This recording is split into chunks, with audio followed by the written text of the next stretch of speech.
Well, let's go ahead and get started with our Roads Well Traveled, a guide to safe driving. I'm just kind of curious. I'm going to ask for two people to share on this. When you looked at this title, what did you think? What did you think it was going to be? Somebody share. How to drive. What is it? I didn't hear it. Say it again. How to drive in your 80s. Okay, how to drive in your 80s. Anybody else? When you stop. When you stop. When you stop. Okay, when you stop. Okay. All right, good. Well, here's what's important. I will tell you this. Debbie, that you all know, has done an incredible amount of research. We had an opportunity initially to interview several of our speakers, of which a few things. Debbie, are you ready to go on that video? Yes. Okay. A few things have happened in the interim. One of our speakers today, that's with Department of Public Service, his daughter has been on a wait list to have a spinal tap, and they called yesterday and said today's the day. So we were not going to hold him to that and say, no, you have to come anyway. So he's not able to come. Our firemen thought that actually the police department had really more to contribute to today than he might. Figures. So he's going to come back to us in a few months when we do our balance training, because that's something that they specialize in. So he's going to be a part of that program. And then we had a very nice young man that is a patrol officer on a motorcycle, and he actually made it to the news last night. Debbie's going to share this video with you. No sound. Your email? The email? Yes. That thing moves in the middle of the road. So while y'all watch that, I'm going to read the email that he sent me. Do you need the microphone? Maybe. Yes. Okay.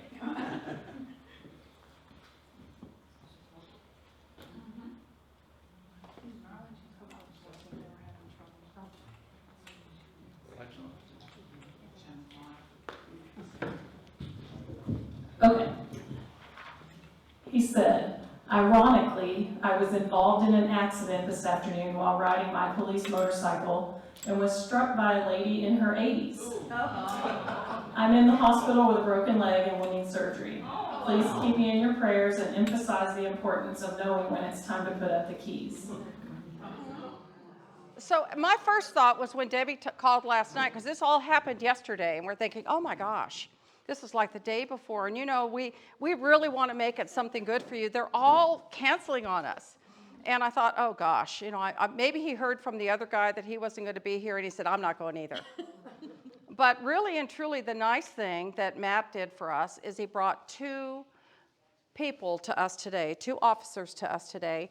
And what I'd like to do while we're getting queued up for the next part of our presentation is if the two of you wouldn't mind just introducing yourselves to our audience so they know who they're going to be learning from today. Sure. Hi. That's good, right? Okay. I'm Officer Tim Hayden. I have been a police officer for 17 years in Arlington. Myself and Dennis Valle back here, we're in the crime prevention unit, community outreach. So we do some presentations for people. We work with community watch groups. I do the Citizens Police Academy, and basically just help the chiefs and lieutenants with a lot of special projects along with the districts. So I work out of the South Station, so my area of coverage is everything south of 20, including the Highlands and the Mall. Dennis is the East District, so I don't know the boundaries of the East District, but 360, you know, all that area over there. So, yeah, we already had it on a schedule to be here, and then I heard about Matt, and I was like, oh my gosh, it's horrible. So he reached out to me, I said, dude, I'm gonna be there. I'll be there. He's like, thanks, man. He's a great guy. It was such a sad thing. It's so lucky he's lucky he's not dead. I mean, it's a serious accident, especially on a motorcycle, and I know that his leg is either shattered or broken 4 or 5 spots. So he's actually gonna be in the hospital probably for a week or so. So, and who knows when if he'll ever be able to drive a motorcycle again. So we'll see. But I know it was so important to him to get this message out and to be here. So I'm really impressed he sent an email because that's how important it was to him. So thank you. Thank you. Thank you very much. We appreciate that. And then we have Jacque. And Jacque, while we're doing introductions, please introduce yourself to our audience. Hi, I'm Jacque Lauder. I'm a occupational therapist for post-acute brain injury, and I work with a lot of patients on return to drive after injury. Our program also offers a driver rehabilitation option as well. So I've been an occupational therapist for about almost 9 years now, and I really, really enjoy it. Helping people return to drive and making sure that they're safe to do so is a passion of mine for sure. Thank you both so much. That's so great that they could come here and share it with us. And we all know driving is very important to us. I mean, it's what we do. So what we're going to learn and what we're going to be finding out here is that it's a little bit different. And we want to see what do we need to do to continue to stay there as long as we can and be safe. So, and then also a couple of things that I want to share. We have a new team. We have new people that have been added to our team, and we're really excited about that. We have myself, Ingrid Sullivan, for those of you that don't know me, and my business partner and partner in life, John Sullivan, over here. We're both right-sizing experts and real estate agents, for those of you that don't know us.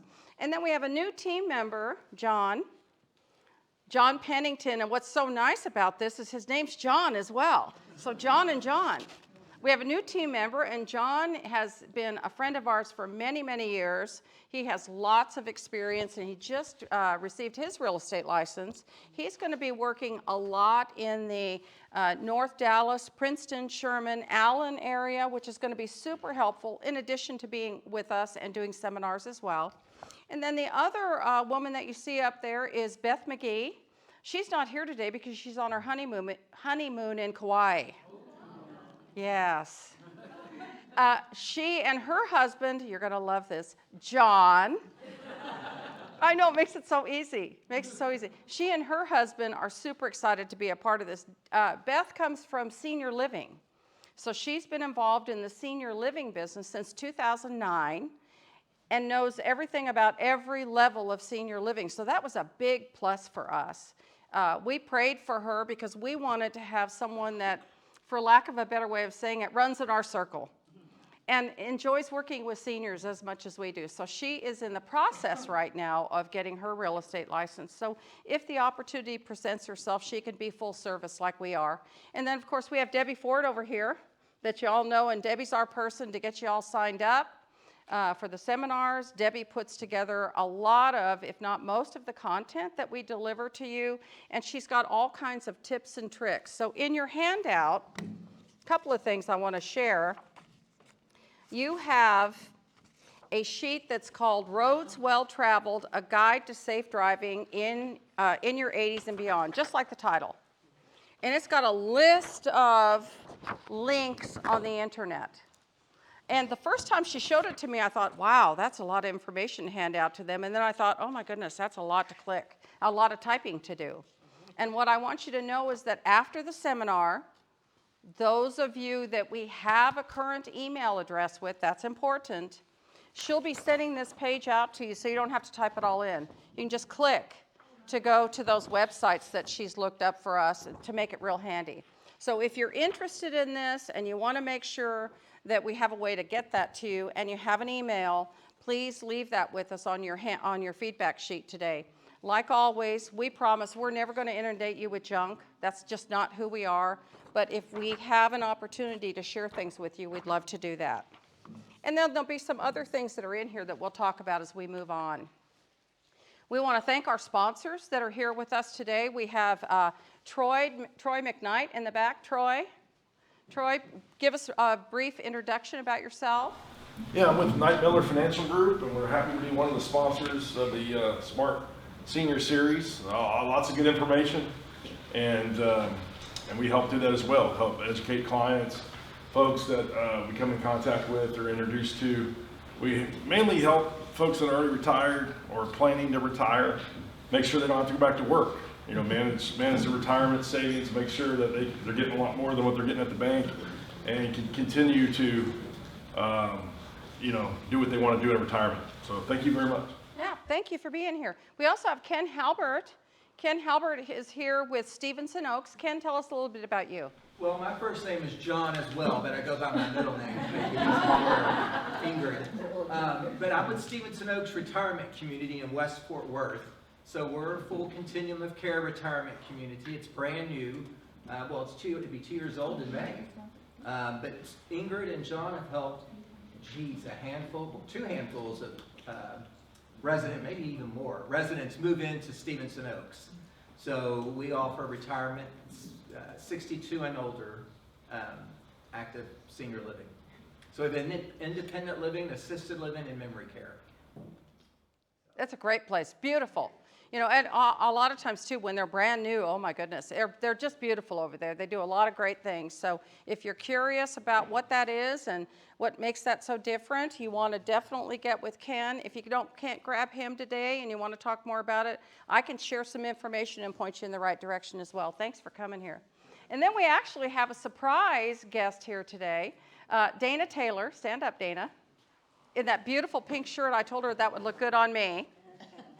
Dana has been working with us for, 13 years or more. Dana has a company called Dependable Packers. And they are the people that a lot of times we connect with our clients that are planning on making a move because she's got great packers. So she can pack you, arrange for the movers, and when you get there, unpack you, right? That's right. All women packers. Yep. Did I miss anything? Nope. Family owned and operated, been in business for 24 years. There you go. There you go. Local. So thank you for showing up today. We appreciate that. Where? Oh, hey. I'm here.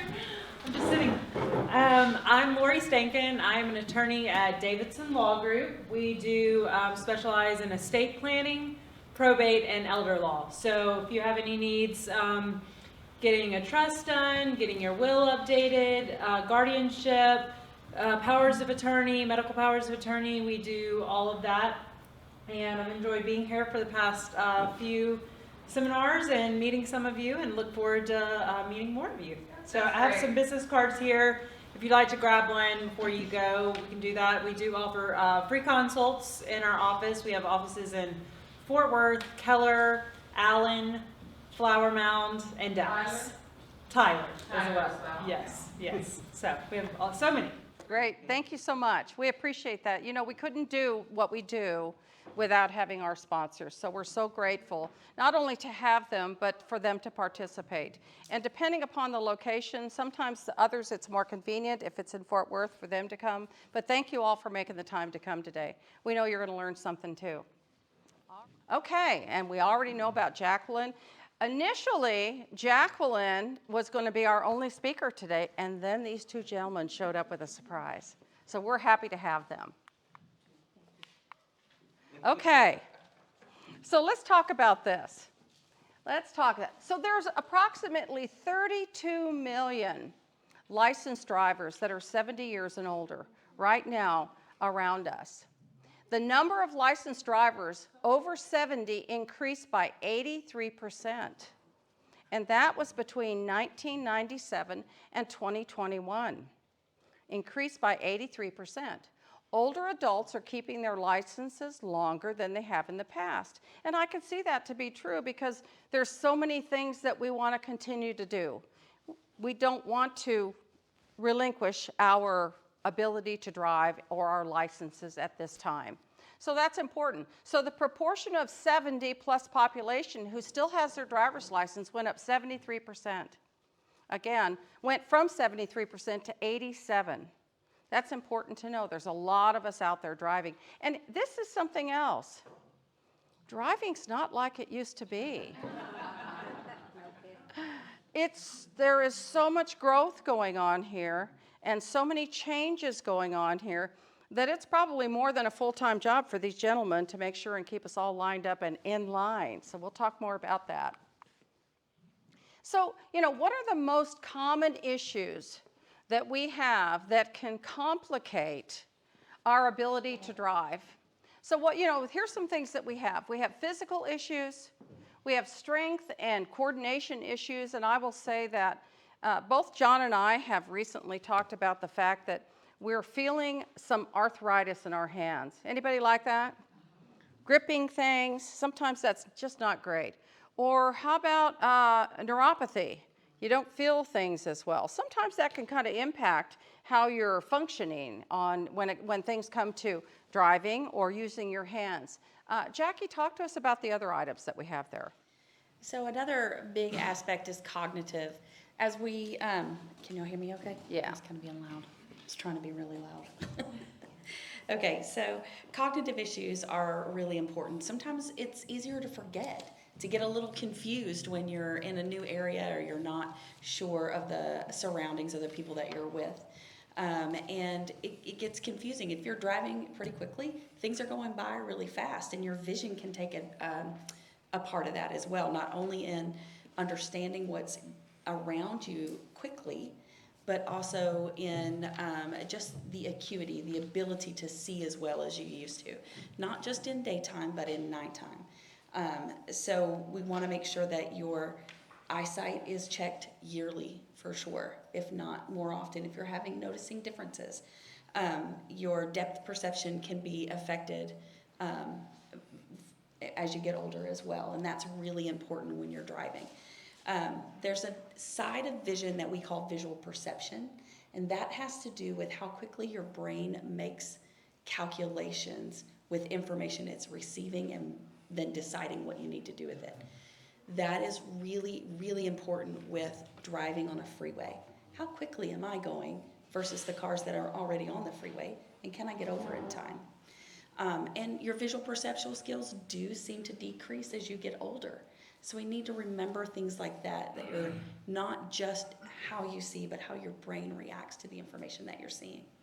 And medications as well. If you're taking medications that could cause you to get dizzy, like blood pressure medications, different things like that. They could, there are other medications that can cause you to actually think slower as well. And we want to make sure that your thinking speed is quick enough when you're behind the wheel. And then also what we call over-experience.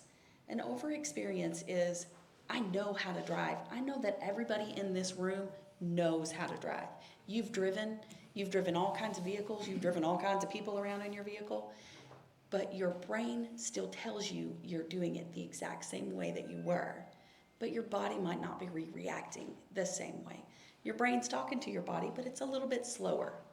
So we want to make sure that we're addressing those types of situations as well. What can you add to that, Tim? I think,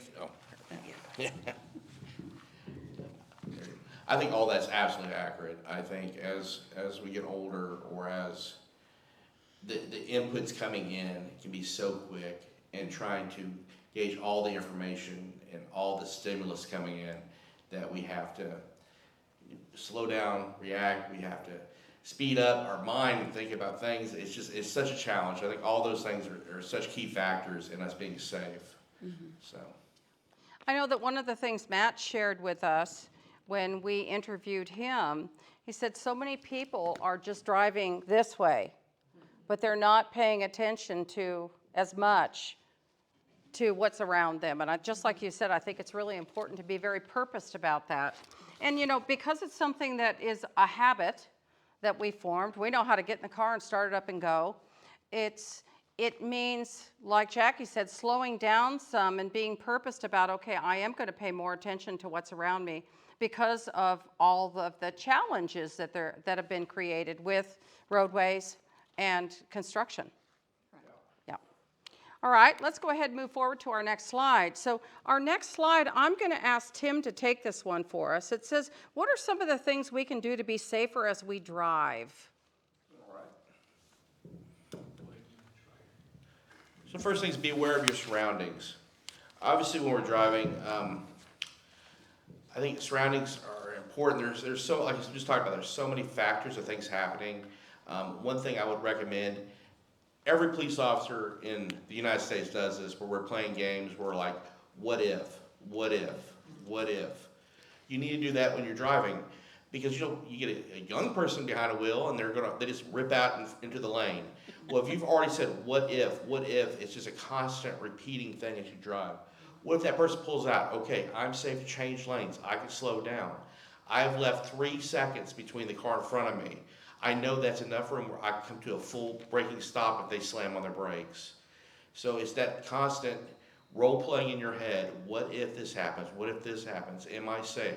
What's the light up there? Did it just turn green? Well, then I know I have a reasonable expectation that I can get through that intersection. Or I look up and I say, it's been green for a while. I better even slow down more because I know it's going to turn yellow soon. So that's part of what they say you're driving and everyone else is, but you're gauging what could happen. So you're actually almost like driving in the future. You're seeing what's potential out there. And that keeps you also engaged. So you're not one of the individuals that gets in a car and you get out of the car and go, how did I get here? My gosh, I remember turning the car on and now I'm at my location. We've all done that. Yeah, But by doing this, you don't because you're actively engaged. yeah, absolutely. It says, watch and listen for emergency vehicles. Here's the thing, if you're driving and emergency vehicles behind you, you're not going to hear them. You'll have to see those lights. And if you notice, like nowadays, police lights and emergency vehicles are all LEDs. They're so bright. So if you're driving and you start seeing signs or poles and you start seeing like just a color on them, you pay attention to that because I'm telling you, even in the middle of the day, you can see a police car coming from just a silver pole that's 300 feet behind you. So you need it's one of those factors. You're like, hey, there's something different. There's colors I'm seeing. Is it an emergency vehicle? And then what we do, we get over to the slow lane and we slow down. Because also other people might not know what to do. They might want to go faster. So you're putting yourself in a safe situation. Well, Tim, and what I was going to add to that is that sometimes because of all of the different types of vehicles in an emergency, that in itself becomes really confusing. You know, I found myself at times saying, well, I know I'm supposed to pull over to the right, but it seems like they're coming that way. Should I pull over on the left? You know, what's the best way for me to get out of the way? Well, the best way is to do it safely, but honestly, every emergency vehicle knows that the driver should go to the right lane. And that's considered like lane 1, the slow lane. And every emergency vehicle knows that. So we are wanting to pass on the other lane. So as long as you're getting over, that's what's anticipated. Now, at times, if you just simply can't, they'll make adjustments. But ideally, that's what we're expecting you to do. The emergency responders are like, oh, they're not doing it. Okay, I have to look at a different option. So you should go to the right lane and slow down. Thank you for clarifying that. Absolutely. Paying attention to drivers around you. Absolutely. I mean, are you leaving yourself room? I mean, you know you're driving straight, but the person right next to you, you're like, hey, look at that. He keeps staying like 5 feet in front of me. I know I'm in his blind spot. And you can sit there and go, he shouldn't be in my blind spot. Or you can simply speed up or slow down to get out of the blind spot. I mean, and that's ideal. I do that all the time driving. Like, that's not very safe for them. Well, is it on them? No, now it's on me to make sure that I'm safe and they're safe because they'll just change lanes. And so I would really recommend that's part of the driving for everyone else. Avoid dangerous intersections and trouble spots. I would say with all of the road construction that we have, paying attention ahead of time to what you're coming up to is going to help you make the right decision. Absolutely. And realize, Matt would know the exact number. I will tell you probably 80, if not 90% of all accidents are involving intersections. And usually the speed's a factor, but intersections is your danger spot. Just because you have a green light, if you anticipate that everyone's going to stop and you're just going to drive right through it, those are the accidents people die. Because you get a T-bone collision, which is what Matt had. Your body's not made to be jarred sideways. It's much safer going back and forward. Still not really safe, but you get my point. You know. But intersections, you have to say, is everyone? Even if it's a green light, I still slow down. It's not overly pronounced, but I slow down or I take my foot off the gas, and I'm clearing an intersection. That's what police officers say, clearing the intersection. When I run code calls, I'm saying I'm very loud about it because I want to make sure intersection clear, then I move forward, even though I have the right to blow through it. So I'm going green light, they're stop, no one's coming, and I'm looking farther down the road. Look, they're going 50. There's no way they're going to stop. I'll stop. People behind me, it's their job to notice that I've stopped because that person's going to blow that intersection. Can you control the lights at the intersection? I cannot. But fire department and EMS can. That's what I was thinking, somebody There could. is actually technology, I can't remember what it's called. Dennis, do you know what that's called? Yeah, but They can. the city was very smart by not giving police officers that box. Because I would take every green light to lunch. I'm just saying, I just would. Well, nowadays there's cameras in the car, probably couldn't do it, but yeah, there actually is ability. That's why when you see a fire truck or an ambulance, the light will change, because it sends a signal and it changes it to green so they can get to where they need to go for those emergencies. Oh, that's good to know. Well, talk to us a little bit about road rage. For me, I think there's so many things you don't know about the person that's in that vehicle, let alone how fast they're going. There's no advantage to you trying to get even. No, there's not, and to the fact that you don't know the mental state of this other person. That's why we actually have a high incidence of people pulling weapons, either displaying a weapon or actually shooting a gun at them, or simply willing to wreck themselves by getting in front of you and slamming on the brakes. There's no reason to play that game. The reality is, just slow down. Need to pull off into a quick trip, and then just turn right back on the road. Just get out of it, be above it, because all it's going to do is anger you. It's not good for your health, and it just better not to be like that. And also, I haven't looked in a while. I believe on the back of your driver's license is actually a hotline number. We're going to talk about that. Okay, and we'll talk about that We later. got that down. Okay. All right. So let's also, let me have Jacque talk about getting input from people who ride with you. Well, first, before she says that, let me tell you, when I saw that on our handout, I said to Debbie, really? You're going to put something like that on there for us to interface with our significant other or something? Now, I'm not saying go to John and be like, hey, John, how'd I do today on the way to lunch? No, because, your spouse is probably not the most objective person for you to ask. I know that I wouldn't want to ask my significant other that, no. But people that I would recommend you asking are people that ride with you often. Your grandkids, your kids would be a good option because they'll be a little bit more sensitive, but they'll be honest with you. You could ask your best friend. If you and your best friend drive somewhere, be like, hey, how do you feel when I say I'm gonna drive today? Does that make you anxious? Do you notice anything different about the way I drive? And it's good insight, but it needs to be somebody that can talk to you honestly, but gently. We're not asking somebody to be like, give me the keys, be out of here. We're asking for honest feedback on your driving. Because as we're aging and as we're driving, we don't notice the changes, but people around us might really be nervous to get in the car. And I think it's important for us to be comfortable talking to our friends about that. Again, husbands and wives, maybe not. Not going to make for a lovely dinner's conversation. But we can find somebody that we trust and that we can talk to about it and get that feedback and then accept it. Doesn't mean you believe everything or whatever, but kind of at least have an open conversation with someone that you love about how you're driving. Distractive driving. I can tell you that there's been a couple of occasions just in the last couple of days where there's been someone in front of me kind of swaying in the lane, wondering, what's the story with that person? Have they been drinking? Something like that. I go ahead and move out to get in a different lane. Guess what they're doing? Texting. Or sometimes when you're looking at, maybe you've got your grandkids in the car and they're bickering in the back seat and you're trying to have a conversation with them through the mirror of what's going on. Mm-hmm. That could be a distraction. Anything you can add to that? No, just distracted driving is a huge factor. Obviously, when you notice that 10, 12, 15 years ago, if someone was swaying in the lane, they're drunk. Right. Right. They're drunk. And great, past lanes, I had a reason to pull them over, and they were intoxicated. Now they're all texting or trying to find a new song on whatever. Right. And the reality is, they are a danger. Almost that's the same danger level as if they were intoxicated. Mm-hmm. So you have to think about that. If you knew someone was intoxicated in front of you and they were swaying all over the place, Would you fly around them? Would you get in front of them and stop? The point being is a distracted driver is the same as.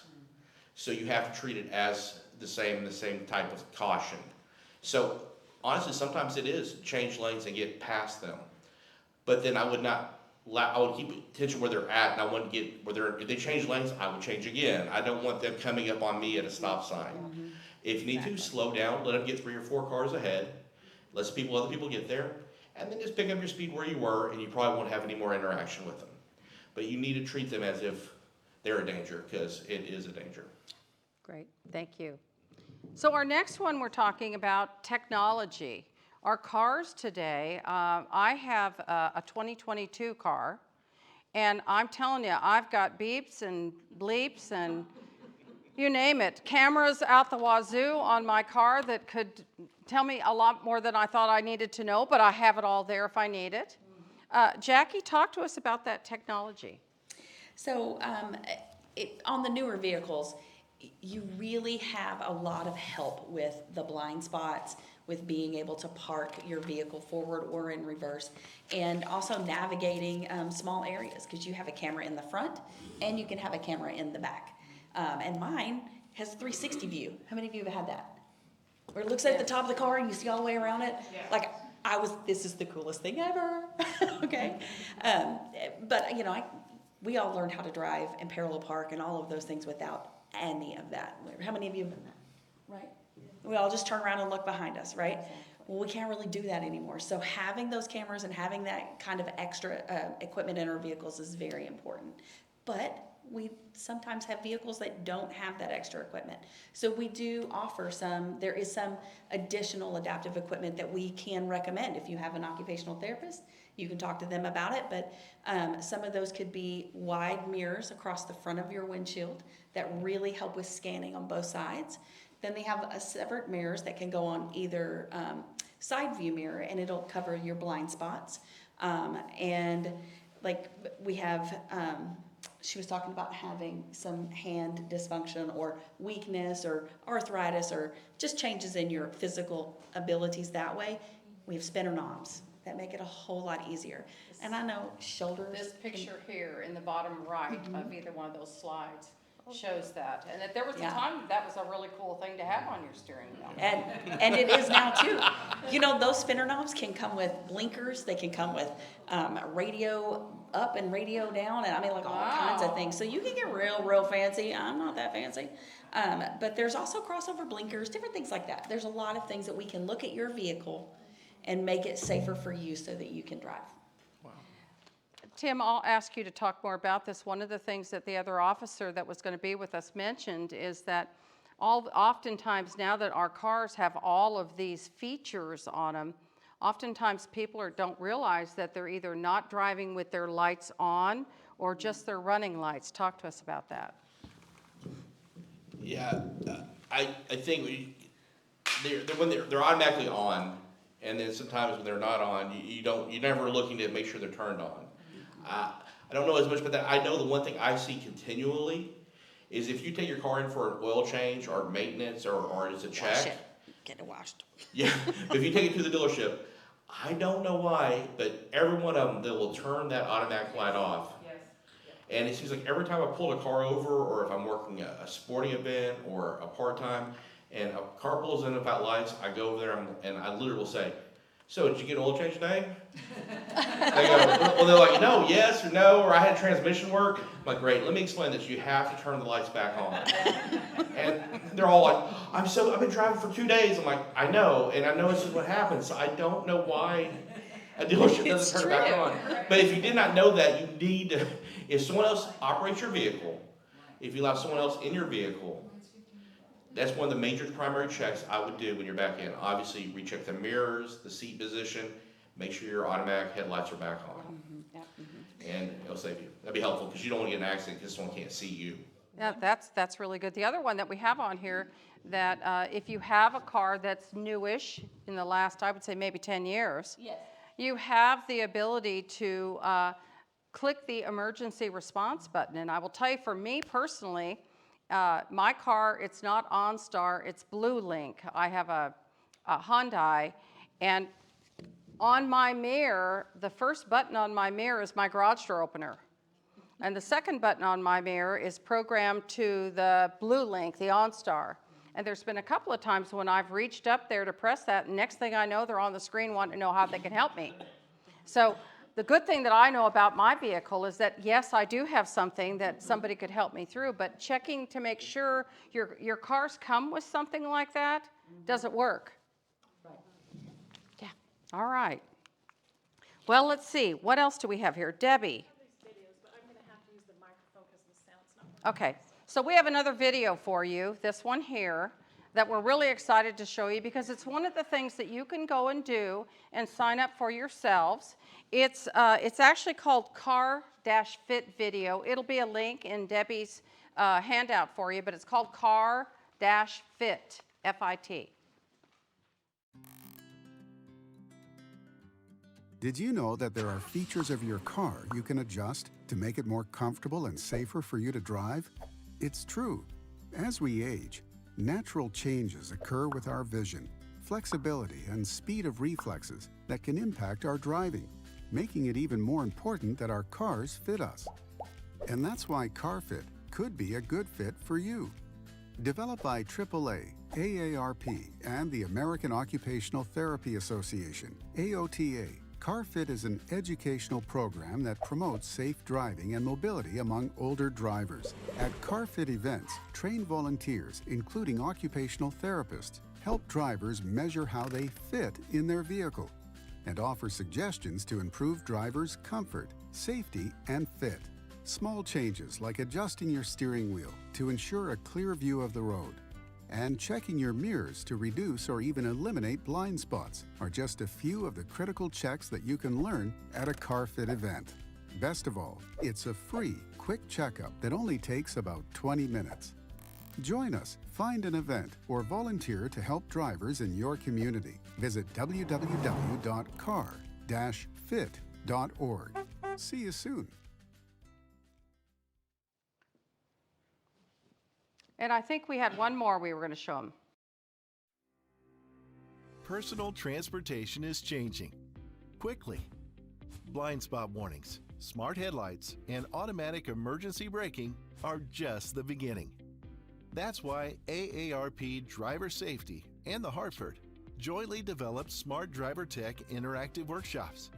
These free workshops are perfect for anyone who wants to be knowledgeable about vehicle safety technology, including drivers who want to better understand the features in their current vehicle.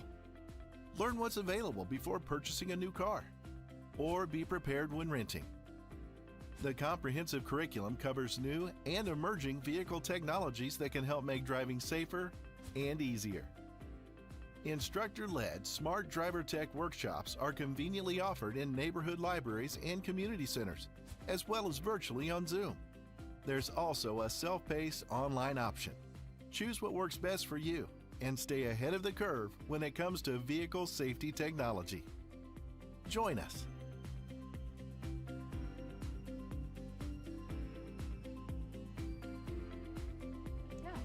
Thanks for doing that, Debbie. I thought those were really good. So you might check those out yourself and see where you can go and learn about your vehicle. I know that a couple of years ago, I had a Sewell car. You know, you see those commercials, Sewell on the TV. They're all of that.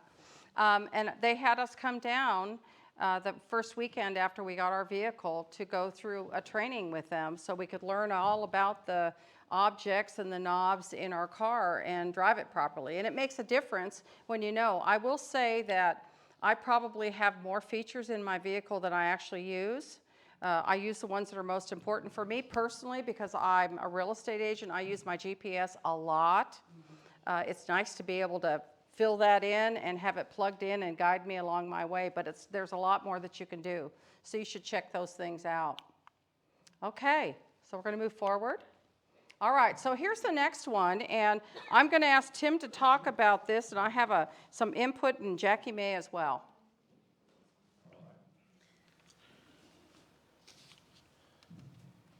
All right, this is about, yeah, I think that's good enough. Yeah. All right? Yeah, I think so. Y'all hear okay? Right.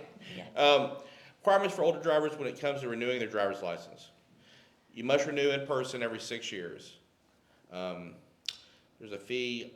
I would tell you that a lot of times you need to make an appointment because it takes so long that an appointment and guys, pack you a little sandwich. I'm just saying. Hopefully you get by faster than that, but I think it could take some. I did this a year or two ago, and I was like 4 hours and appointment. So You can't walk in and do it anymore. no, you cannot. You cannot. Individual second birth. What? On the individual second birthday after the previous. Every 2 years. All right, every 2 years. Every 2 years. I did not know that. That's fascinating, but it makes sense. As we get older, we change maybe a little quicker, so it's a good evaluation. I think the other thing here too that we wanted to point out on this slide that I didn't know. I thought I had to go and renew my license in the county that I lived in. I didn't realize that you can go to others. And sometimes there are others. Tarrant County's pretty busy. Yes. So there's other places that you can go to renew your driver's license. Yeah, I would say like Midlothian Midlothian? is where I went because it's farther south, much easier, and was much quicker. Cleburne. Perfect. Cleburne. Cleburne. Yeah, Great Cleburne. one. Good. Yeah, I was going to suggest that. So the thing to keep in mind, one of our past clients, she and I were talking about this a couple of months ago, and she said, my birthday's in March. I went online in January to make an appointment to renew my driver's license. Her appointment is next week. Yes. So her license has expired. Of course, we know she's not driving. We know she's not driving, but it does take a little time. So if you're a 11th hour person, when it comes to renewing your driver's license, plan ahead and get that done early. And I want to give you guys another pointer because I did this, learned the hard way. I had a trip planned, but I had already gone online and I knew my license was expiring, but I waited too long, and then the trip was going to be before I could get into the DPS to get my license renewed. So I had to go and sit from 8 a.m. until 3:45, I think is when I finally got in as a walk-in person. And that was in Argyle. So it took that long. So plan ahead, especially if you know you're going to have a trip coming up and you're going to need your license renewed. It was a long day. I did bring snacks. That just made me think about something. You know, in my business, you have to have a valid ID. You can't close on a real estate transaction without a valid ID. But you could use your military ID. You could use your passport. So if my driver's license is expired and you pull me over and I show you my passport, is that going to work? No. Why not? How about my military ID? Well, here's the deal. No. It will work in one sense. It's good identification so I know who you are when I run you to see if you have warrants, if I'm going to take you to jail. Okay. But it is, you are making an agreement with the state of Texas that you are compliant with the regulations of Texas to operate a motor vehicle on their public roadways. Yes. So that's why you have to have a current and valid driver's license. So I would actually tell you, if your friend is driving when she's not supposed to, she probably should have her passport. So at least as I was pulling her over, I'm like, yeah, I'm still going to give her a ticket, but at least I'll be nice about it now because I know who she is. Because if I can't identify you, you have a law which is failed to ID. And because maybe they go by Jacque Smith, but their name is something else, well, they say, I'm Jacque Smith. You just committed a pretty heavy crime that I will arrest you on. Mm-hmm. So it'd be nice to know exactly who you are. So I just want to extend that a little bit further. Yeah. So I am driving with an expired driver's license, but I know that my appointment's going to be next week, and I thought I was going the speed limit, and I guess I was going just a little bit over. Are you going to give me a grace period to go ahead and get my ID current and then let go of that? I wouldn't. That's a no. And I guarantee if Thorpe was here as a motor officer, because secret, if you're a motorcycle officer, when you get that position, they cut your heart out because they have no heart. It's over. But I am like the super guy that would like not to give anybody a ticket. I would still give a person a ticket because you have a responsibility to take care of yourself. Because, you know, also those are the same people end up don't have insurance, current, and things like that. Yes. So, that's a ticket for me every day, every time. Okay, and be sure to write down his name, just in case. You'll have it if I pull you over. Where did Everywhere. Everywhere. But I think a lot of officers feel that way. There's a lot of times we're going to give a break. We want to not give people tickets, but there's certain things which it's like you have to do this every 6 years, and it's also like a responsibility for the other drivers, you know, and especially like insurance on vehicles. That's like a hard one for me because you're now affecting you, and you if they get in an accident with you. So I have a zero tolerance on stuff like that. Plus, those also kick in policies about towing vehicles. So we'll tow your car. Okay, well, I think we'll be moving towards that. All right, so now we're going to talk about something else that Debbie's done quite a bit of research on this. So we'll have her talk more about the Samuel Law. Samuel Allen. Yeah. So this is a law that was actually put in place for people with autism, I think is how it originated. But if you have trouble communicating or hearing, it can flag your vehicle and or your driver's license so that law enforcement knows that you may have a communication impediment. And that way, if you're not responding to them or they know you're not being belligerent, that maybe you have a valid reason that you're not responding. So there's a form you can fill out with the Texas DMV to register your vehicle, and then there's also a form for the driver's license. Both of them have to be certified by a physician. But I think that's a really good thing to have if you have any kind of communication or hearing problem, because that way you make sure that, you know, the law enforcement knows. Great. Thank you. Thank you. Okay, get ready. Here's the next one. Wait. So, if it came down to this, who can take your driver's license away? Now, your children may say you should not be driving anymore, and they take your license. But does that mean that your driver's license is gone? No. Probably not. You just lost it. You could get another one. But these are some of the important things here that we want to pay attention to when it comes to this. And Tim, if you don't mind, I'd like you to take care of these for us. You bet. DWI, obviously, if you are arrested for DWI, you automatically have a 90-day suspension, and then it can be extended to a year or whatnot. You know, state of Texas, you're driving while intoxicated, you're going to have a revocation there. Reckless driving, realize reckless driving, in my experience, it's not, speed can be a factor. If you're going 140 down 20, you could call that reckless driving by all means, but what we've seen is like literally 5 o'clock traffic and you're driving 85 on the shoulder of 20. I literally have had that. That's reckless. I mean, they're also intoxicated, but I got them for reckless driving also. So, but that is a revocation, because that's like you have such inability to drive by falling in safety of others, and that's really safety of others, that your license will be revoked. Without motor vehicle coverage, like insurance, if you don't have insurance, after so many citations of that, you can have a revocation. Failure to pay traffic tickets. Obviously, you don't pay a traffic ticket, it goes into a warrant status, which would be like a county or a city charge. But we pull people over that have 25, 30 warrants for their arrest. Wow. It can be crazy. But they can get 4 on one traffic stop, or 5 if they have a whole bunch of things wrong. Wow. But there's a point where that gets to a certain point where the state could actually look at removing licenses once they get out of jail. More than 4 moving violations, 12 months, 7 in 24. There's a point where you start getting all these type of violations. There might be a different issue than just, it is driving behavior, but maybe there's some other issue. And maybe we need to remove the license because maybe they need to be evaluated by a health professional, because there's a point where there's something else possibly going. Because I can't see someone just making that many doing that unless they just really don't care. Either way, they don't need a license while they were being evaluated. Mental or physical health prevents safe driving. Obviously, people have challenges, and we're seeing so much of that now.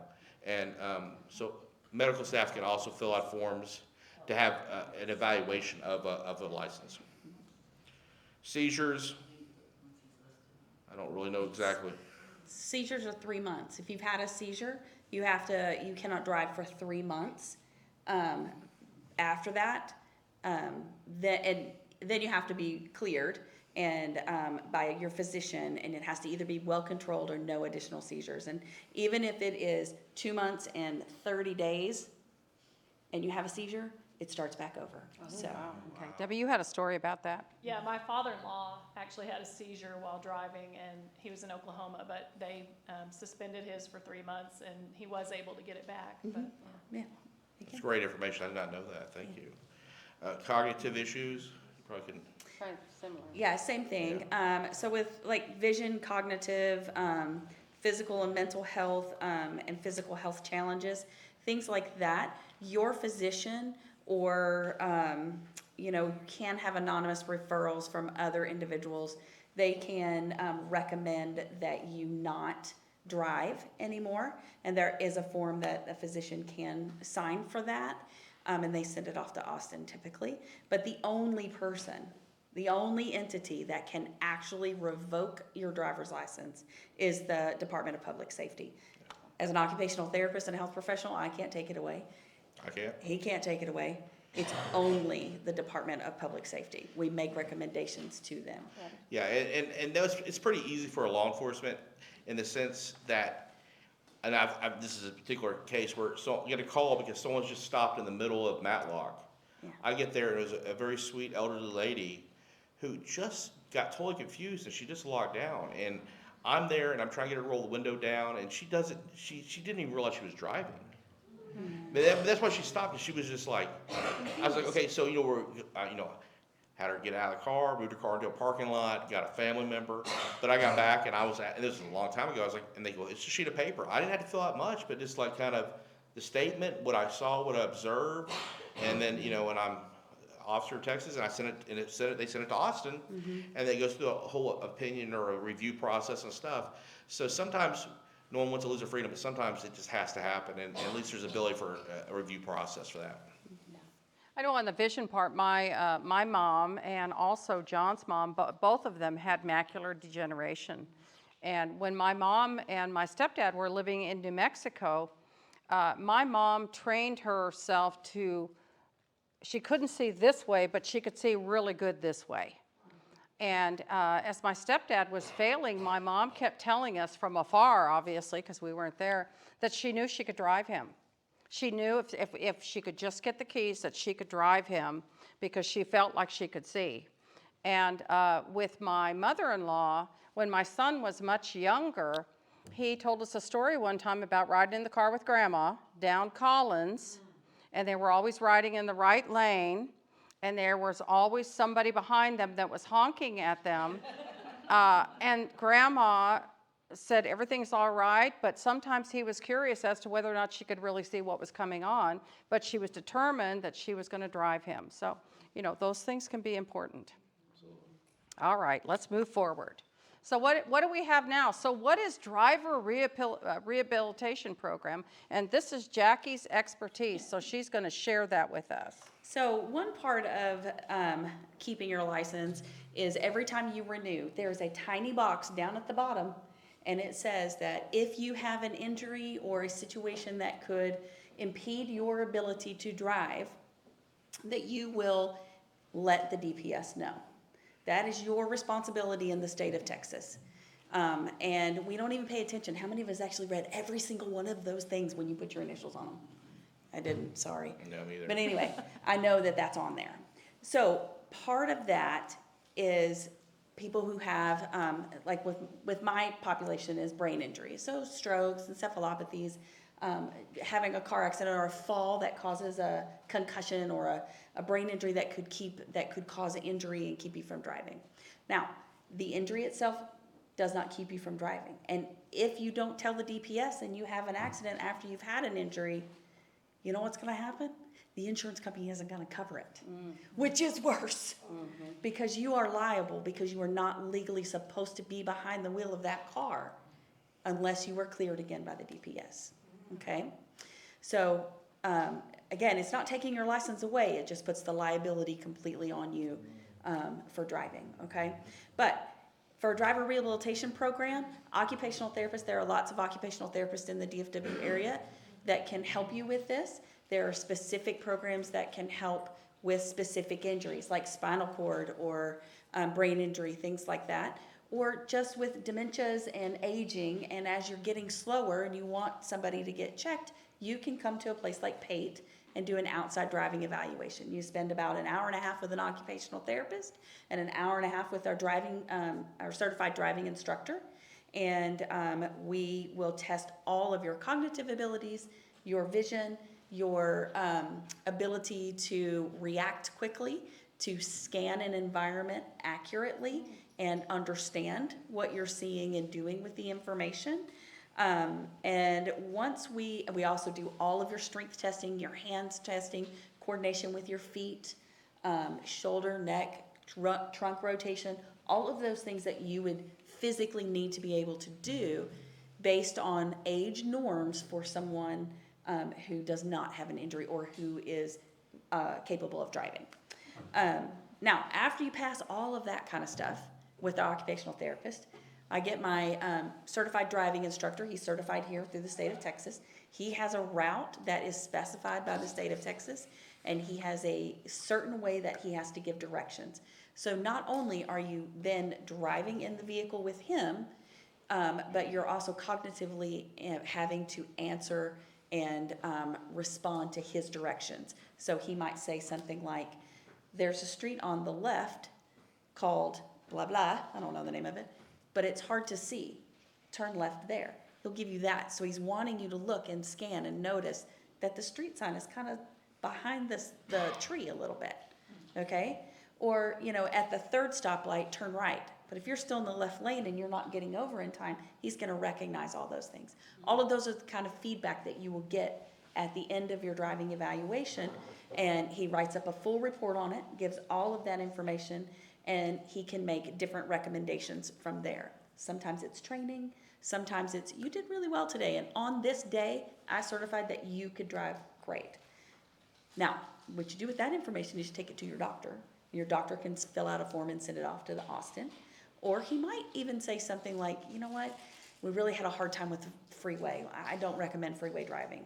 Or you're having a hard time following directions, maybe only near your home and routes that you're very familiar with, things like that. So there's a lot of different recommendations that he can make as well. But driving instructors, again, cannot take away your driver's license, just the DPS. We only make recommendations for what you did on that day. That's good then.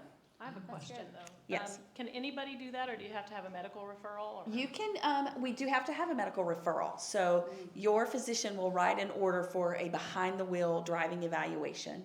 And then you can contact PATE, or there are other locations in the Dallas area that would do this for you as well. But we do have to have an order from a physician in order for us to put you behind the wheel and do the evaluation with our occupational therapist. Okay, good. Thank you. Thank you very much. You're all making notes, right? Let me ask this question real quick. With a show of hands, how many of you feel like you've learned some great tools and tips today that you didn't know before you got here? Great. That's great. That's perfect. All right, let's go ahead and continue on. So what should someone do if they get lost or need assistance? So as we look at this particular slide, and I'll have a few things I'd like to say on this, and then Kyle can catch me up here. Drive to a police station. Well, the first thing is, where is the police station, right? If I'm lost, where is the police station? How do I find that? So that might be a place where OnStar or whatever that device is that you have in your car can help you find that location. The other one is use the emergency call button, like I just mentioned, that you have within your car. Or there's a place now on your phone that you can actually go in settings, and you can identify people in your phone that are emergency contacts, which would be helpful to them if you had an accident, that they're able to actually find those contacts. The other, you got your driver's license out, right? Okay, let's take that driver's license and flip it over on the back side. So what we're going to see there is on the back side of your driver's license, and it is very tiny. It could be up in the top right-hand corner, or it might be at the very bottom of your driver's license. You'll see there's an 800 number there that you can call for roadside assistance. Did y'all know that was there? I didn't know it was there.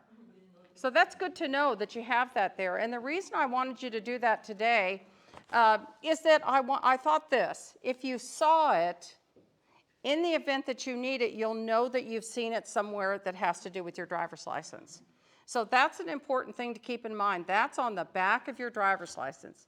Now, go ahead and put that back in your wallet so you don't leave it on the table and go home without it, because we don't want Tim to greet you on the way out of the Viridian. Right? Right? Tim, what do you want to add to that?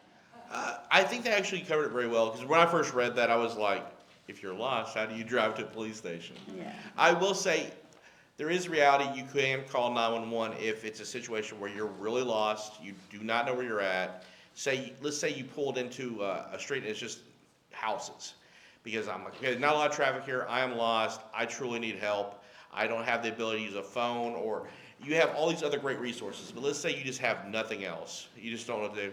You can call 911, and in Arlington, the non-emergency number and the emergency number both go to 911 dispatch. So you can just call 911 and say, I'm sorry, you might not see this emergency, but I am lost. I do not know where I'm at, and I don't use a phone. I don't drive when it's late, whatever. And you can simply do something like, I'm in a neighborhood. I'm gonna start reading license plates for these cars and these parking lots and these driveways. That's going to give them, they say, well, that's a good idea. 4602, 4604, 4606. We kind of have a pretty good assumption you are right there.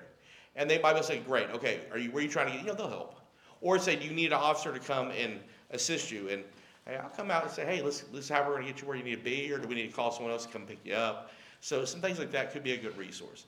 Any fire station, if you're driving, you see a fire station, great place. Quick Trips have like the signs for the safe place.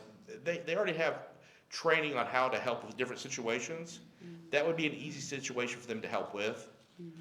Might not fit that normal thing, but there's a lot of good people like that would work. Yeah, and you could do that too if you're traveling somewhere and you get a rental car. You're still able to use that roadside assistance phone number, because that's an 800 number to help you if you're in Florida or Montana or somewhere like that and you're totally lost. So I think that's a good thing. I would not be surprised if your insurance that you have for your vehicle also has a number that's an assistance number. Yes. That you should be able to put that in your phone also. Yes, yeah. And again, your OnStar or your Blue Link, either one of those things is going to help you as well. Now, this is important because we've got all these signs. We've got road construction. We've got to pay attention. We've got all these signs on the road that we're seeing now with alerts. And Tim is going to talk to us about those. But there's one in particular, and I will share that Sharon and I were driving together the other day. We were coming back from being in North Dallas, and we saw there was a clear alert. And I said to her, clear alert, I wonder if that means that the silver alert that we had this morning means it's all clear, they found him, or something like that. And we did some research and found out that it doesn't have anything to do with that at all. Tim, tell us about these alerts and why they're important to us. I will do what I can. I will tell you the clear one through me also, because a second ago I saw that up here and I was like, clear alert, because I wasn't prepared for that. So Amber Alert obviously is based off the Amber Hagerman case that happened here in Arlington. And so there's certain criteria, and it's the children that are 17 years or under who disappeared and has been determined by law enforcement to be unwilling. So there's very strict criteria for all these things. So if I get dispatched of something and it's like, my 14-year-old daughter, I saw this person that we know or we don't know, but they grabbed her through in the car and they took off, that's a good case for an Amber Alert, because we have extreme immediacy. I'm saying that wrong. Immediacy. We're seeing a vehicle travel, a type of vehicle, maybe a description of the suspect, and we need to go now and immediate. And that's what they'll be Amber Alert. Where it could be, my child walks home from school. We saw her leave school or him leave school, and now it's been an hour. We don't know where they're at, and that's all you have. That's not going to meet the criteria for an Amber Alert. So you're not going to see a statewide situation because it's very specific on criteria. So when you start breaking that down, you have other criteria for other things. So you see there, like Silver Alert is elderly, and you're going to meet certain criteria. Clear. So as I read this, right now, it sounds to me like clear is the exact same as amber, but we take away the age. We move the age up. So, yeah, so the children 17 and under, so clear is adults. There's probably a little bit of difference, but I don't know the fine particular parts. But Right. if you have a situation like that, you call 911, and that patrol officer is to get with a supervisor, and they will make a determination very quickly. You have endangered, missing person. No, I haven't seen that very often out there. Well, where I've seen that is people with, I'm trying to remember some of the different, like autism, things like that. And so we can do an alert for that, but we have certain, a lot of times we do some really cool stuff. So if I have say in a neighborhood, there's someone that we know has autism, well, we'll go talk to the family and stuff. And we even have a behavioral health unit, a specialized unit now. And we're like, where are his things? He goes, well, he loves water. That's a big one for autism. Loves water. It's like, okay, well, when you have been out with him before, he's got lost. Where did he go to? Well, he went to this pool in the neighborhood. He went to this park, or whatever it is. Well, we'll actually document that in the call. So when all of a sudden, like, they're missing, we pull up our history, and it's a premise history of that location. Boom. Even though we might need to send an alert, we already know we have officers, hey, be en route to this house with a pool, be en route to this. So we're already sending people to those locations that are known locations. But those are the things that, so just by being able to call it the missing person and knowing of the issue, we already have ideas where we found people the same type of mental issues or challenges where they vote, so we'll go to the same locations. Blue, that's what I hate to see, obviously, because when the phone alert goes off and it's a blue, it means a police officer or law enforcement's been killed. They're trying to find somebody.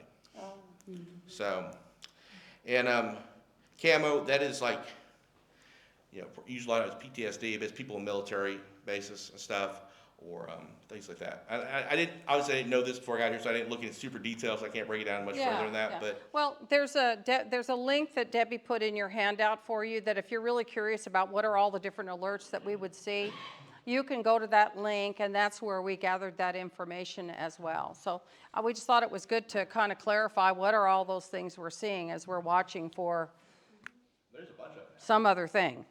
Okay, so we're getting here, we're getting close. So I'm going to go over this with you, and just briefly, there's a lot here, but let's just talk about some of these things. What are some of the warning signs that could indicate it might be time to stop driving? So let's just take a quick look. So decreased confidence while driving. I really don't want to drive. I'm hoping somebody else will, but I will if I have to.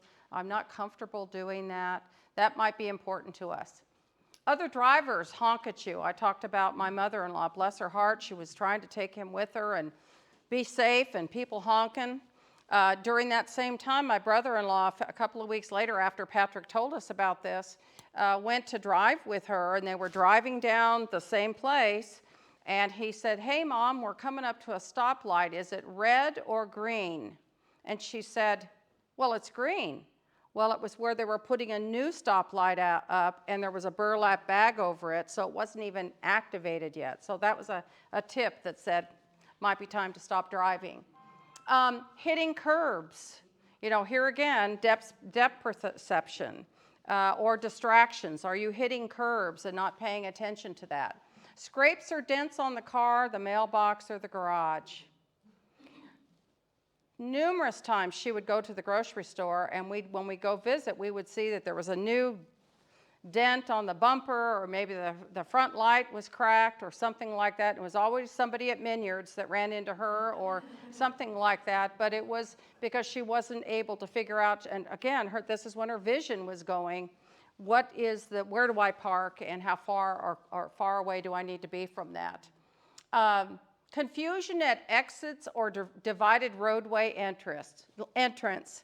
Well, I got to tell you, I'm going to tell a story on myself.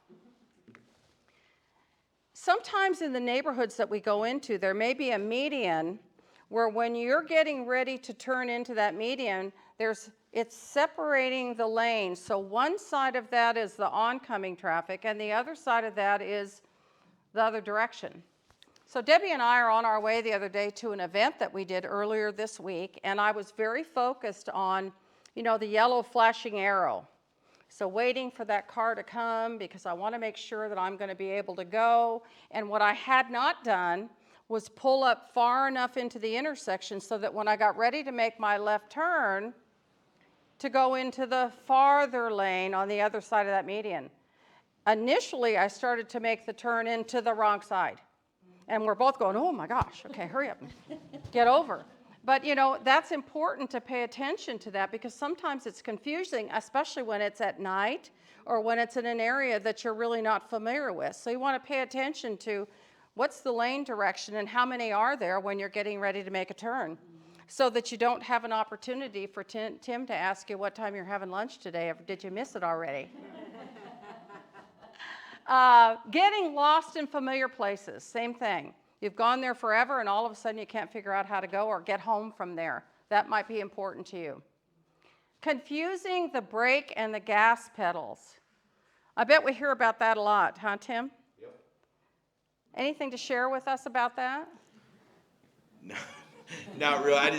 I remember when the Toyota thing was happening many years ago. I would pull people over and like, well, I was trying to brake and I'm like, you're in a Ford and you're going like 5 over the, or, you were going like 10 or 15 over the speed. I'm like, does it mean it was locked? You were just speeding. And so I had a lot of people like lying to me about, I'm like, No, my pedal's stuck. I was trying to smash the brake. I'm like, then why were you going 10 over? It's not like, it doesn't even make sense. But a lot of that was, heard that sort of stuff. Debbie, you had something you wanted to share about that. Yeah, you've seen several times, actually at the Dollar Tree near my house. I went there one day and the window was all busted out and boarded up. And I said, what happened? And they said, oh, this lady hit the gas instead of the brake and came right through our window. So Yeah. Paying attention to those things are going to be important. Anything you want to add to that, Jackie? I think what she said, probably one of the things that I've seen the most or heard the most as an occupational therapist is getting the gas and the brake confused and going through the garage door. That's been a big thing. So that, or even bumping it, something around your house. It's very simple to think, oh, I've already got it in park, and then you don't, and you accidentally, hit the house or the garage door. Okay, so what does driving retirement look like? So we got several choices on here. We've got gradually stepping back from driving, only in daylight. I'm more comfortable when I can see where I'm going. Only in good weather. If it's raining outside or it's slick, I'm not going to drive. That's most of us. If we don't have to, we're not going to. Only locally. I'm not comfortable getting on the highway. All these super highways that we have out there, they're faster, but ooh, I don't want to drive that fast. Seems like in a lot of cases, if you're not going, sorry, Tim, if you're not going 90, you're not driving right. I mean, that, especially on the super highways that we have out there that are we have access to right now. So create a plan for when you need to stop. And Debbie, I'm going to ask you to take the mic on this so that they can hear you. But you've got a handout inside your takeaway today as well. But Debbie's found a couple of good things that she thought might be handy for you to share with your family and for you to look at yourself when it comes to making a plan for driving. So the first one is this driver planning agreement that's put together by AAA and the American Association of Occupational Therapists. And what I liked about this is that you sit down with your family and you make a pact. They agree that they will let you explore all the options available so that you can keep driving. Maybe that's occupational therapy, maybe that's a visit to your doctor, your eye doctor. But they will help you do all of those things. And then they'll also help you explore what other forms of transportation are available to you. So when you do stop driving, you don't have to stop going places. And then you both sign it. And so they're agreeing to help you with everything. And if all else fails, you'll agree to give up your keys, basically. And then the other handout is a transportation plan. And I think maybe you have the next slide on that. Okay. Yep. Create your driving retirement plan. Next slide here. So it lets you look at what's available to you. Is there public transportation? Are there private options? Are friends and family available? And then on the back side, it lets you plan, where do I need to go? How often do I need to go there? And then how will I get there? So, if you're going to the doctor often, or how often do you need to go to the grocery store, you can map all of that out and figure out how that's gonna work before you stop driving. So what are some of the things that we can do there, though? You've got something on this slide, go, check. Tell us about those things. Yeah, a friend of ours told us about GoGo Grandparent. So there's Uber and Lyft, we all know about those, but maybe you don't want to use the smartphone app to order an Uber. So this GoGo Grandparent has a phone number you can call, and they'll book the Uber for you and set that up so you don't have to use the smartphone app. They also do things like grocery delivery service and other things. If you go to their website, you can look at all of the things that they do. And then on your handout, there's links for the public transportation available. In Arlington, we don't have a bus service, but we have VIA, we have Handy Tran. There's the Trinity Railway Express if you need to go to Fort Worth or Dallas. And then there's, like, if you live in a senior community, a lot of those have transportation where they can take you to the doctor or the grocery store, different places like that. Or that woman that came in and talked to us in our office. Yeah, we talked with a lady that does companion services, and so you can book them to come and help you with things in the house, but then they also will help you with running errands and things like that. Yeah, which was relatively inexpensive. I mean, you didn't have to guarantee them a number of hours. Typically, it was 1 hour for them to come and do that for you, but it gives you options so that you still feel like I'm still independent even though I may not be driving myself. Okay, so then the last thing that we have on this page is how do you get a state ID? And Tim, I would think it's very similar to how you get your driver's license. It's exactly the same. Yeah. Yeah, it's probably good. You would just go to the same, like DMV, and say you need a state ID. And they do that all the time. That's a super easy process. Again, I would make an appointment. And there's a link on your handout, link to the driver's license application. It's the same application for a state ID. So. All right. So what happens? What are some of the feelings that you go through when you are at that point of deciding that you may not be driving long, or what do the people feel about your driving? I mean, the obvious things are denial. I'm a great driver, I don't know what they're talking about. Or anger. Don't tell me how to drive. I know where I'm going. I know what the speed limit is. Fear or loss of control. Most people talk about those things. When it comes to your driver's license and your mobility, that's a tough thing to even fathom of not having anymore. But it's important to know that because your family is going through those emotions as well. Worried about you being out there on the road when maybe you have had some examples of being challenged out there. Anything that you want to add to that, Jacque?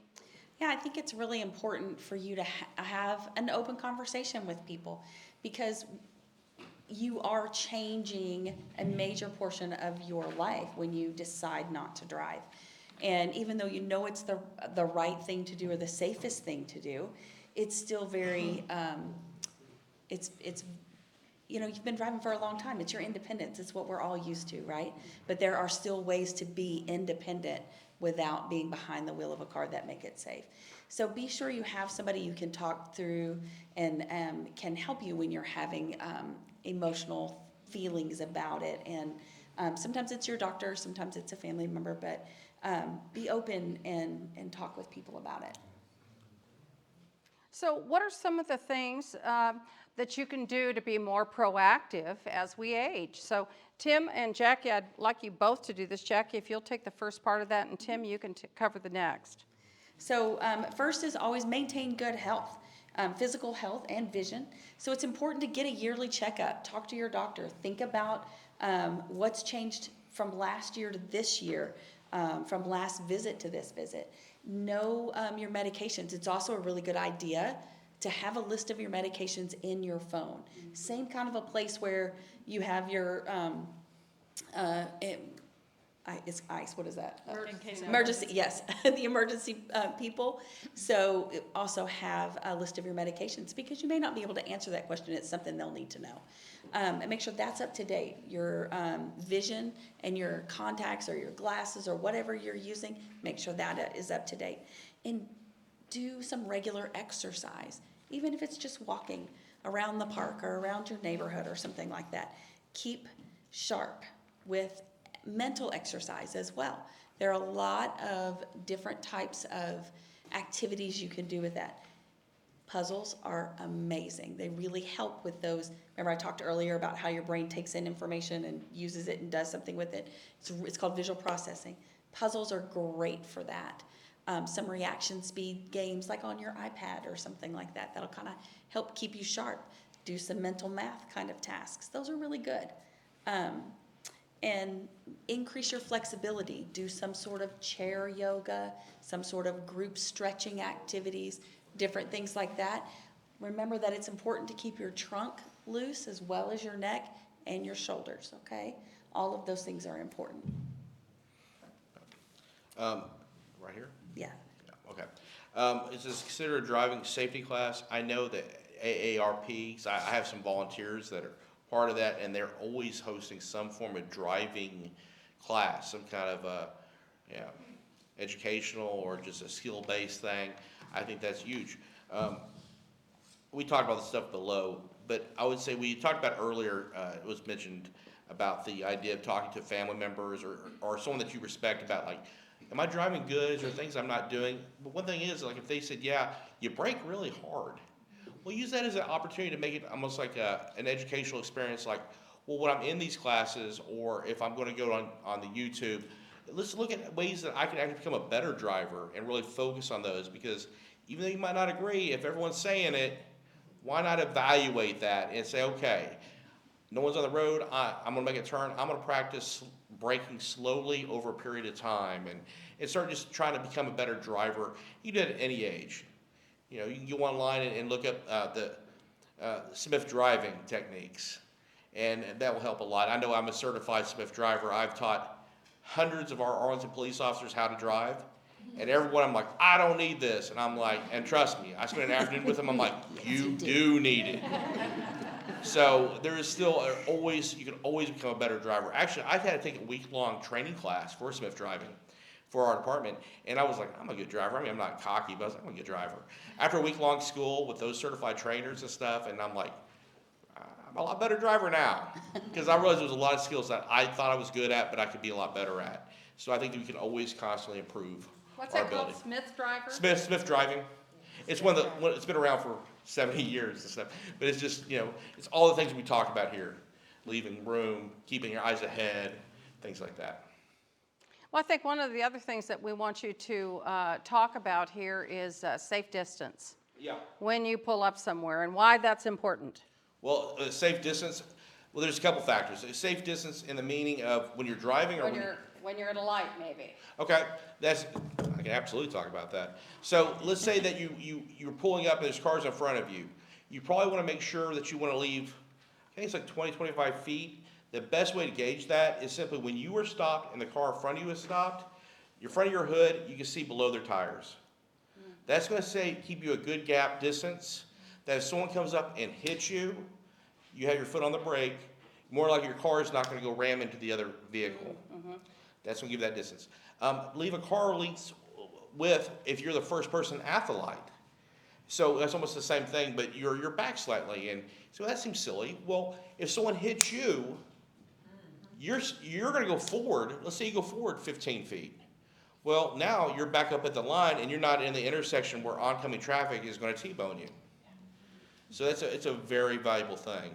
Also, to kind of go along with that, if you are there and then the light changed green, wait 2 seconds. Yeah. Wait 2-3 seconds.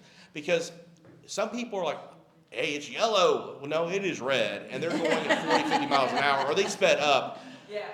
You don't want to, you should look anyway, but why not give it 2 or 3 seconds, let the other cars start going, you're safe to move forward. Well, I think it's safe as well if there's an incident going around you or somebody's trying to approach your car. Right. If you're wedged in there, you can't really get away. Well, as police officers, that's one of the things we did, we use it for also, is when I'm stopped, I make sure I can hit the gas and cut my wheel and I can get out of any situation. Because there's an emergency, I need to go lights and sirens. And I was a training corporal for a lot of years, and if my recruit was 2 or 3 feet from the other vehicle, I'm like, what are we gonna do? I mean, what if someone jumps out with a gun right now and we have no way to get out of this? Or there's an accident right up there, and we're not going to be able to go forward because we need to be up there, though.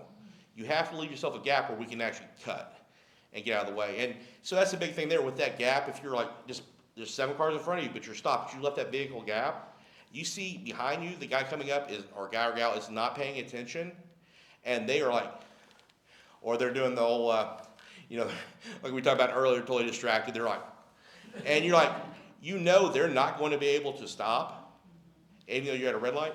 You now gave yourself an opportunity to go onto a shoulder. Mm-hmm. That's good. Move yourself onto that shoulder, change lanes. If it means you got to throw yourself down a little hill, but they're going to go at 30 miles an hour into the car in front of them. Because, I mean, you need to leave that a reactionary gap. So are you in a vehicle? You're not a motorcycle? No.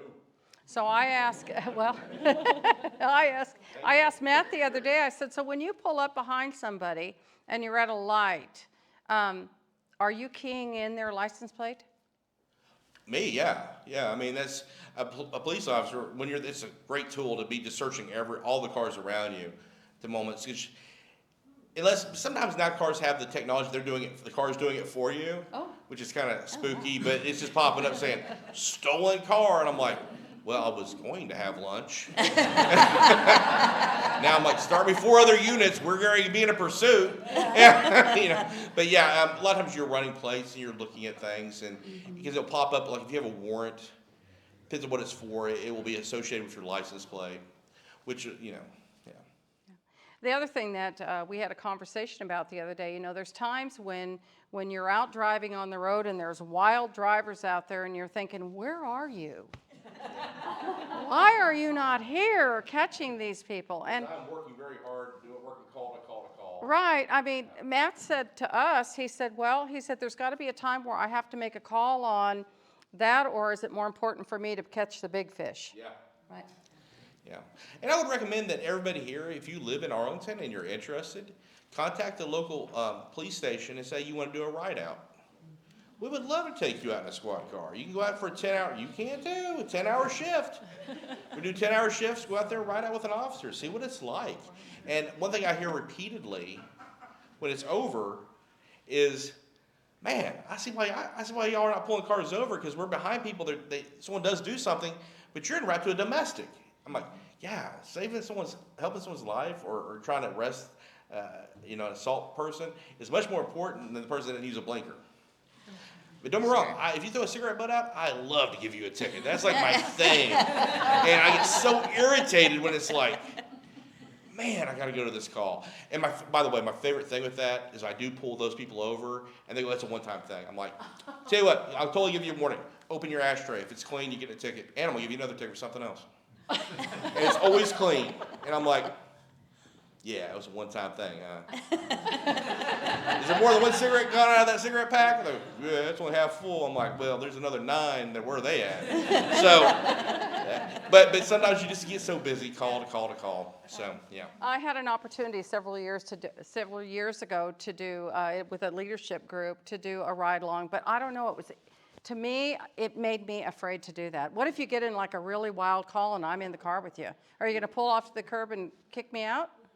I could. It's unlikely. The reality is we want to keep you safe. If it's it depends on the situation. I mean, if it's that Amber Alert and I see that person driving off, I'm like, hey, we might get an accident. You're going to have to live with it because we're going. There is no pull over, get out.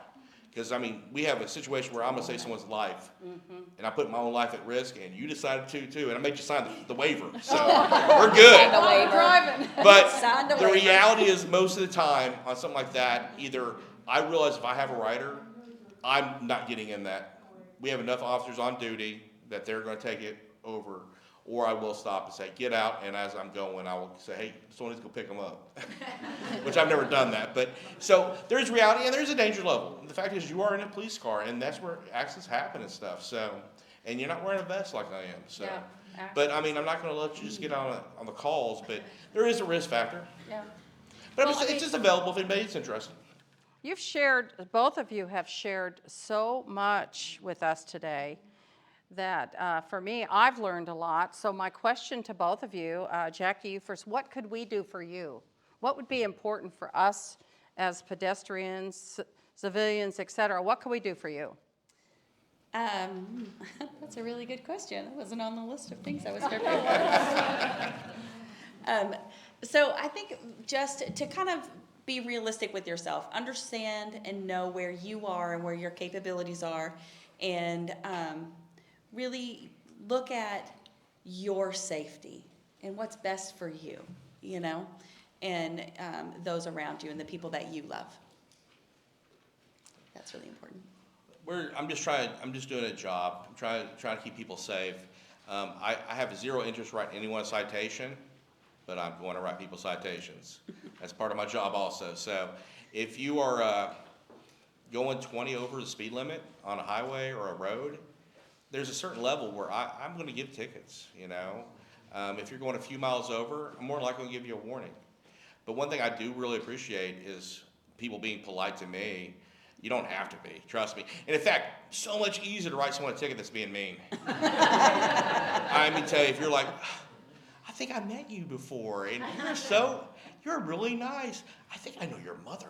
You know, it's like, dang, man, here's your ticket. Press hard, 3 copies, you know. It's like, oh. But if they're like, I can't believe you pulled me over. I was on my way to church, and I mean, you always hate me and God. I'm like, you're right back with your ticket. That's fine, you know. So I mean, just be understanding, but also realize that if you feel like you're being mistreated by a police officer on a stop, the reality is we have systems now. You're going to get a card that says, feel free to contact Internal Affairs to say you felt like you weren't treated right.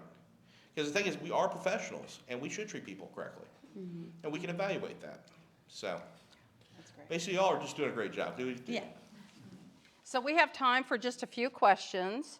We know that both of them are real busy with what they're doing right now, so let's just take a few questions from our audience. Jerry? Has there ever been a study about how many unlicensed or uninsured people we have on the road? Because when I see a guy who's like 40 years old, he's going 5 miles below the speed limit, and he's very cautious, and I say, he just came to the country maybe, and he hasn't got a license, but somebody, I just feel it's to me, a lot of people, I see a lot of people who are overly cautious and going too slow. Okay. You talk about, I don't know about a study about percentage of uninsured motorists. I'm sure they probably have done that, but I don't know anything about it. I will tell you, anytime I've ever had uninsured motorists, and they usually have no DL or expired DL, they're not going 5 miles under the speed limit. Usually people going slow and cautious are being slow and cautious because they're just being cautious. Most people that are speeding and excessive speed, not following laws, they're the ones that never got a license. They don't really know how to drive. So, but there is a lot of people without insurance and stuff. It is true. It's a real danger. Next question? This may be an easy question. Jackie, you mentioned something called PATE. Could you spell that and tell us what it is? Oh, so PATE, P-A-T-E, is the company that I work for. It's a division of Rehab Without Walls. It is a post-acute brain injury rehabilitation. However, we do offer driver rehabilitation as well for older individuals or anybody who's had an injury. There are other companies, I'm not saying we're the only one, but we do offer that service for outside individuals. You would just have to get an evaluation from your physician and then call our offices, and we'd be able to help with that. So if they needed to, if they wanted to call and get more information from you, Yes. do you have information that you can share with them, or will that be something we should send out to them?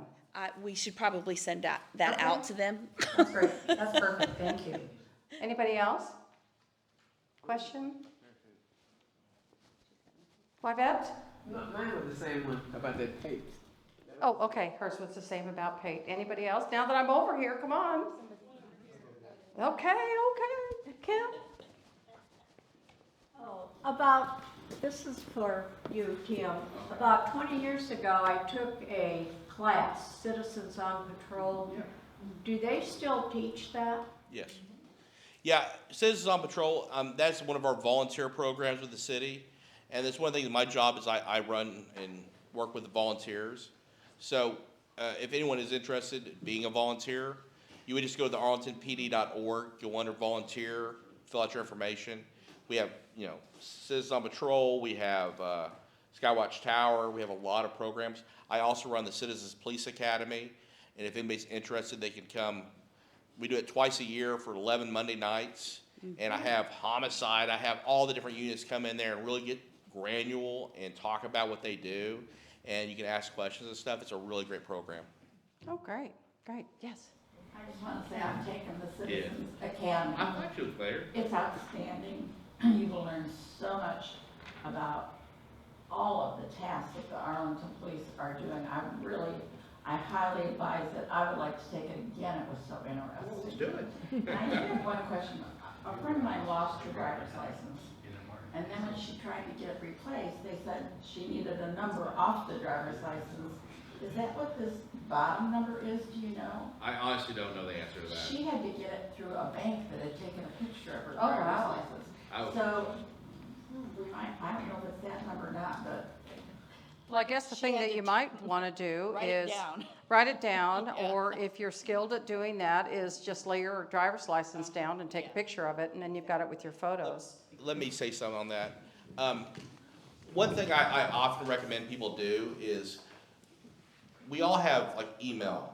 Set up an email that's like, for me, it's something like timstuff@gmail. But it's obviously, I don't remember what it is, I have to look it up. But when I buy a new product, I take a quick photo of the VIN number or the security number on it, and I just email. I set it up as an email and send it to that email address. I can do it by pictures of driver's license, credit cards, and I never even think about it.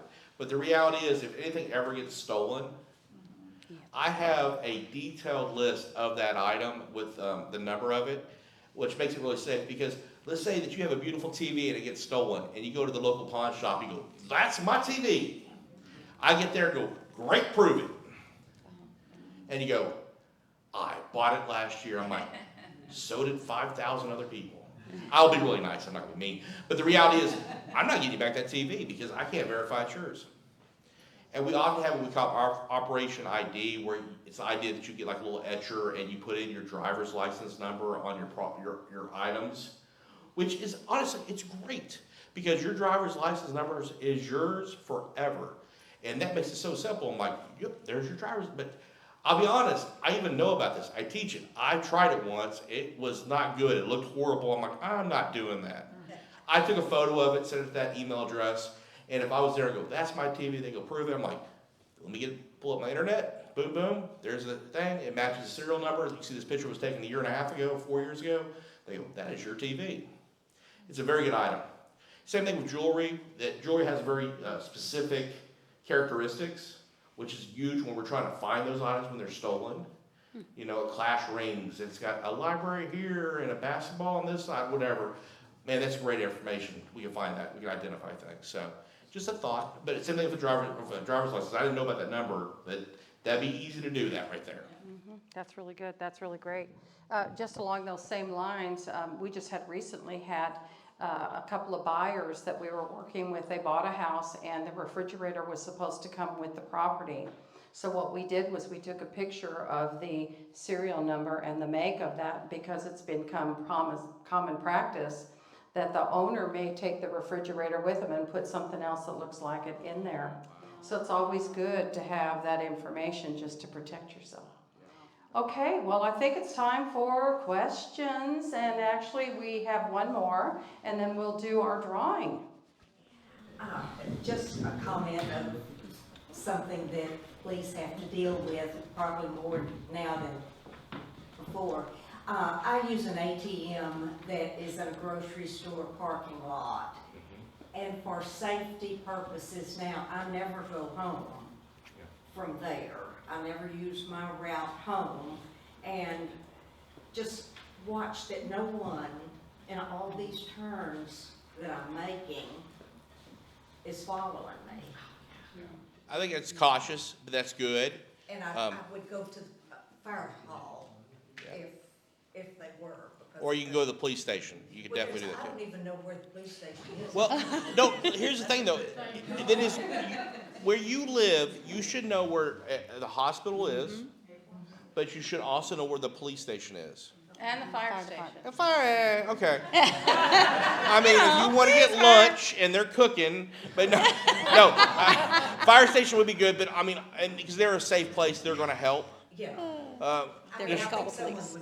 But just realize many times that they stay away from the scene until I get there before they'll come up. So I'm just saying, your police station, and usually police stations and fire stations are pretty close. Yeah. So you're going to be safer at a police station, I believe. And especially like Arlington, we have front desk officers. So you have armed officer that's inside that can run out if need be. There's other officers that can. We have cameras on the exterior because we have situations, so we're prepared for it.